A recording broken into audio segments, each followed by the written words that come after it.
The notification buzzed on my cracked phone screen as morphine dripped through my veins. Emma won the scholarship. We're so proud. I stared at the message, my ribs screaming with each breath, alone in the sterile hospital room. Not a single family member had visited after the drunk driver demolished my car 3 days ago. Emma was always the shining star valedictorian, debate champion, the daughter who could do no wrong. I was Maya, the practical one, the backup plan who fixed everyone else's problems while remaining invisible. When Emma needed tutoring money, I gave it. When she crashed Dad's car, I took the blame. When she needed someone to cover her lies, I was there. But as I lay bleeding and forgotten, something crystallized. I wasn't their daughter. I was their ATM, their convenient scapegoat, their safety net. Emma's scholarship ceremony was more important than their other daughter's near-death experience. I went silent after my discharge. Not out of anger but clarity. For 2 years I worked 3 jobs, lived in a studio apartment, and built a financial empire while Emma flaunted her trust fund lifestyle on social media. I learned about investments, started a consulting business, and quietly accumulated wealth while studying Emma's every move. Then came the Sunday call that changed everything. Mom's voice trembled through the phone. Maya, there's been a problem with Emma's startup.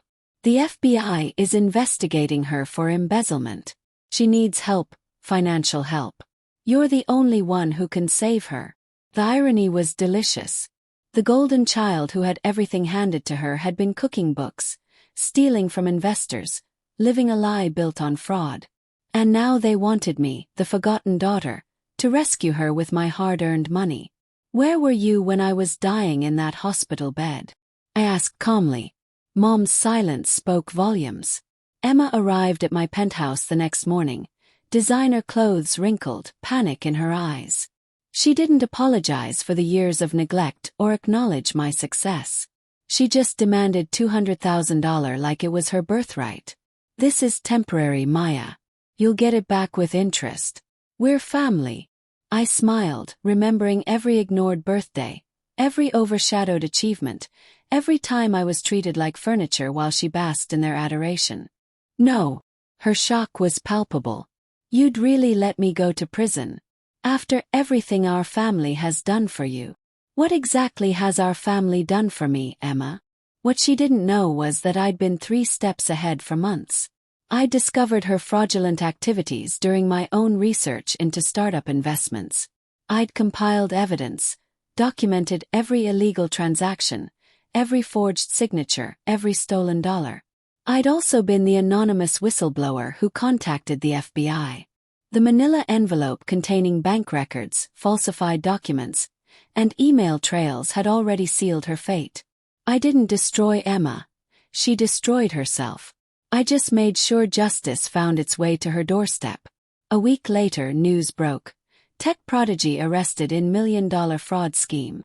Emma's empire crumbled overnight. The trust fund, the startup, the glamorous lifestyle, all gone. My parents called desperately, begging me to reconsider, to save their precious daughter. Their voicemails grew increasingly frantic as they realized I held all the cards now. I didn't answer because I finally understood something profound. Revenge isn't about destruction. It's about justice. It's about consequences finally catching up to people who thought they were untouchable. Emma will serve her time. My parents will learn that loyalty is a two-way street. And me. I sleep peacefully in my penthouse, no longer the invisible daughter but the architect of my own destiny. Sometimes the greatest revenge isn't a dramatic confrontation. It's simply refusing to save someone who never tried to save you. The sound of their desperation echoing through my locked door is sweeter than any apology they could offer. Because I learned that respect isn't earned through forgiveness. It's earned through boundaries. And some bridges are meant to burn.